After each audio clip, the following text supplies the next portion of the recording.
तो चलिए दोस्तों, शुरू करते हैं भोकाल की कॉमिक्स कुबड़ा शैतान का दूसरा और अंतिम भाग। जो इस समय बंदी रह के उस विशेष पिंजरे में असहाय था। मैंने स्वयं व अपने साथियों को बंदी बनवाकर अच्छा नहीं किया। राजा विवेक मोहन के इरादे हमारे प्रति अच्छे नहीं हैं, और इसका प्रमाण है मेरी यह दशा।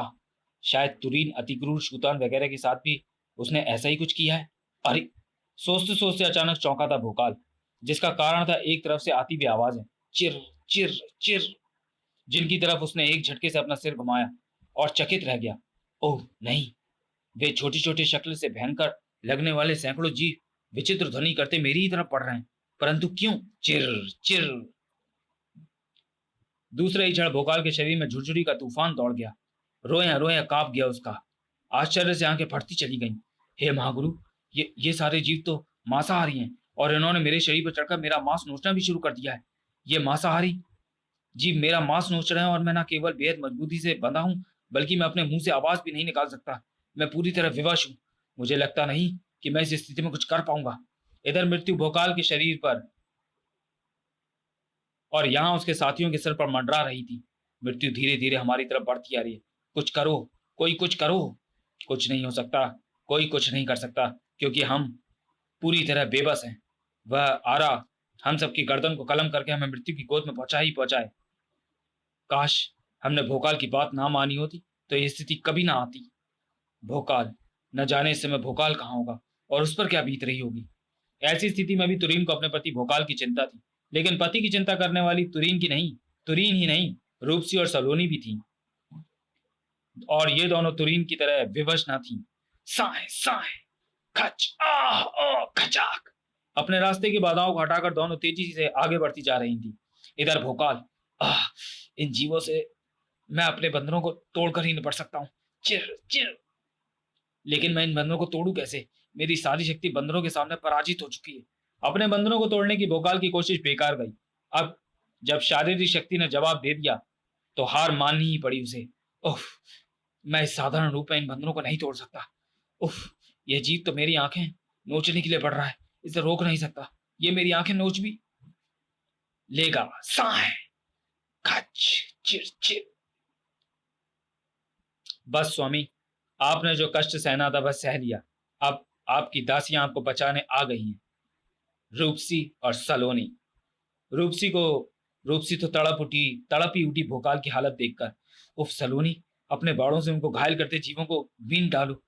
ऐसा होना मुमकिन नहीं है रूपसी बहन। वे जीव उनके शरीर से चिपके हुए हैं। मेरे चलाए बाण उनको भी लग सकते हैं। हमें उन्हें बचाने का कोई दूसरा साधन खोजना होगा। दूसरा साधन यह है कि हम किसी तरह इस मोटे सलाखों के पिंजरे की खोलने में सफल हो जाएं। नहीं, मुझे ये भी मुमकिन नहीं लगता, लेकिन फिर भी तुम पिंजरे को खोलने का कोई रास्ता देखो। तब तक मैं कोई अन्य उपाय सोचती हूँ।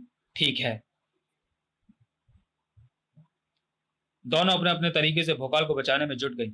आह, क्या ये दोनों मुझे बचा पाएंगी? शायद नहीं, क्योंकि ना रूप से पिंजरे को खोलने का कोई रास्ता ढूंढ सकती है, और ना ही सलोनी मुझे बचाने का अन्य कोई उपाय सोच सकती है। किंतु सलोनी ने तो अपने धनुष पर बाण चढ़ाकर उसे भोकाल की तरफ तान दिया था। हे देवता, सहायता करना मेरी। अगर मेरे कारण उन्हें जरा भी खरोंच आई, तो मैं अपने आप को समाप्त कर लूंगी। सलोनी ने अपने कांपते हाथों को स्थिर किया और छोड़ दिया बाण, जो सनसनाता हुआ ठीक अपने निशाने पर जा लगा। खच। फिर तो सलोनी एक के बाद एक तीर छोड़ती चली गई, जिसके निशाने अद्भुत और अचूक थे। आश्चर्य के समुद्र में डुबकियां लगाता भोकाल अभी कुछ और समझ पाता उससे पहले ही एक झटके से मुंह में ठुसी गेंद उसके मुंह से बाहर थी। अब आप अपने महागुरु का नाम बोलकर महाबली बन जाएं। ओह! सलोनी की आवाज पर मानो सोते से जागा भोकाल। दूसरे ही क्षण, भोकाल! अब महाबली भोकाल के आगे उन बंदरों की क्या बिसात थी, और भोकाल की तलवार में बसी ज्वाला शक्ति के आगे पिंजरे की सलाखों की क्या बिसात थी। तब भोकाल के क्रोध का कहर टूटा हिंसक जीवों पर। जल्दी। बहुत बहुत धन्यवाद सलोनी। अगर तुम अपनी अद्भुत सूझबूझ और अनोखी कला का कौशल नहीं दिखाती, तो आज मृत्यु ने भी निश्चित ही अपना ग्रास बना लिया होता। धन्यवाद देकर मुझे पाप का भागीदार मत बनाइए स्वामी। अपने पति के प्राणों की रक्षा करना हर नारी का धर्म है। चलो प्रिय, अब हम तुरंत ही यहाँ से निकल चलें। हाँ, यहाँ से मैं चलूंगा जरूर, लेकिन अकेला नहीं, तुरीन और अपने साथियों को साथ लेकर, जो निश्चित ही किसी बड़े संकट में फंसे होंगे। अब हमसे हमारी मृत्यु मात्र एक क्षण की दूरी पर है, और उसी एक क्षण को कभी नहीं आने देगा भोकाल। भड़ाक! भोकाल! बंधन मुक्त होते ही हम सभी भोकाल से लिपट गए। ओ भोकाल, हम तो याद छोड़ चुके थे कि अब हम दोबारा मिल पाएंगे। हमारे भाग्य में अभी जुदा होना नहीं लिखा था मित्रों, लेकिन राजा विवेक मोहन ने मृत्यु देकर हमें जुदा करने का प्रयत्न किया है। मैं उसे जीवित नहीं छोड़ूंगा।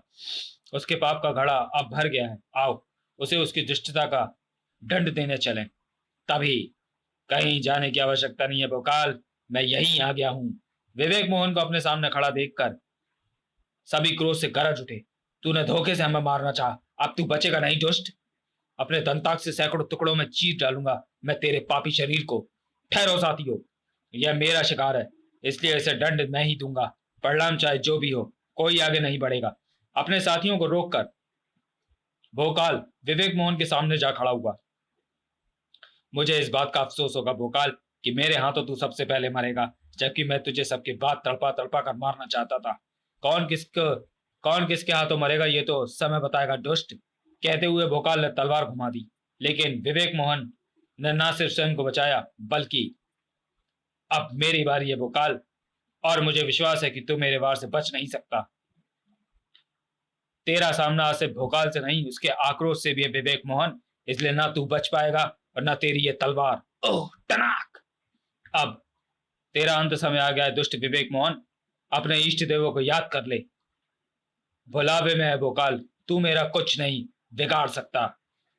आए, महागुरु भोकाल की तलवार के वार को न सिर्फ उसने अपने हाथ पर रोक लिया, बल्कि उसे मेरे हाथ से छीन भी लिया। यही हाथ अब तेरी जान लेगा भोकाल। विवेक मोहन ने एक झटके से अपने हाथ में भोकाल की गर्दन दबोच कर उसे हवा में उठा लिया। हा हा हा हा हा हा। अपनी आंखें, अपनी सांसें रुकती महसूस की भोकाल ने। उफ, इसकी बुझाव में असाधारण शक्ति है। मुझे अपने आप को इससे छुड़ाना होगा, वरना मेरी सांसें रुक जाएंगी। छूटने के लिए छटपटाते भोकाल के हाथों में अचानक विवेक मोहन का लबादा आ गया और एक झटके से खिसता चला गया। इसी के साथ विवेक मोहन का वह रूप सामने आया जो किसी के भी रोंगटे खड़े कर देने के लिए काफी था। हा हा हा हा हा हा। अच्छा हुआ मरते हुए तूने कुबड़ा शैतान का असली रूप भी देख लिया। हा हा हा हा। उफ! ओह! पिताजी का इतना भयंकर रूप! ओह! उफ! जहां सभी हैरत में पड़े थे, वहीं तुरीन, वह शैतान भोकाल को मार देगा, मैं उसे बचाती हूँ। नहीं तुरीन, भोकाल ने कहा था परिणाम जाए जो कुछ भी हो, उसमें हम में से कोई बीच में नहीं पड़ेगा। लेकिन अब तो भोकाल की जान पर बनी है। उसकी नाक से खून बह रहा है, आंखें उबल पड़ने पर उतारी हूं। वह मर जाएगा अतीक। नहीं, उसे कुछ नहीं होगा, मुझे विश्वास है। इस सब के बाद भी भोकाल जीतेगा, भोकाल जरूर जीतेगा। अति क्रूर के उन शब्दों ने मानो भोकाल के शरीर में क्या जोश भर दिया था। मुझे अपने साथियों के विश्वास को नहीं मरने देना, मुझे इस कोबड़ा शैतान से जीतना ही होगा। बड़ी ही मुश्किल से भोकाल अपने पैरों को हिलाकर पीछे ले जाने में सफल हुआ, और फिर भाग! कोबड़ा शैतान के पेट में पड़ी भोकाल की उस ठोकर ने भोकाल के शरीर की सारी शक्ति ठोकर में भोकाल के शरीर की सारी शक्ति भरी हुई थी। परिणाम, तड़प कर कुबड़ा शैतान ने भोकाल को छोड़ दिया। अगले ही क्षण कुबड़ा शैतान संभल कर भयंकर रूप से भोकाल की तरफ बढ़ा। कुबड़ा शैतान से तू बच नहीं सकेगा भोकाल। उधर कुबड़ा शैतान ने आगे कदम बढ़ाए। इधर विद्युत की सी फुर्ती से लपक कर भोकाल ने अपनी तलवार उठा ली। दूसरे ही क्षण खचाक! पीठ से उभरी भुजाओं के कटने के साथ ही कुबड़ा शैतान की चीख से वातावरण गूंज उठा। भोकाल ने वार करने का वह दूसरा अवसर भी न कमाया, लेकिन इस बार के साथ ही भोकाल आश्चर्यचकित रह गया, क्योंकि ओह नहीं, कुबड़ा शैतान तो अदृश्य हो गया। देखा तुरीन, मैं ना कहता था कि मेरा मित्र जीतेगा, जरूर जीतेगा। फिर अपने सांसों को संयंत्र करते हुए भोकाल को सभी ने घेर लिया। समाप्त। तो चलिए दोस्तों, वीडियो को यहीं समाप्त करते हैं और मिलते हैं भोकाल की अगली कॉमिक कौन बनेगा राजा में। तब तक के लिए धन्यवाद।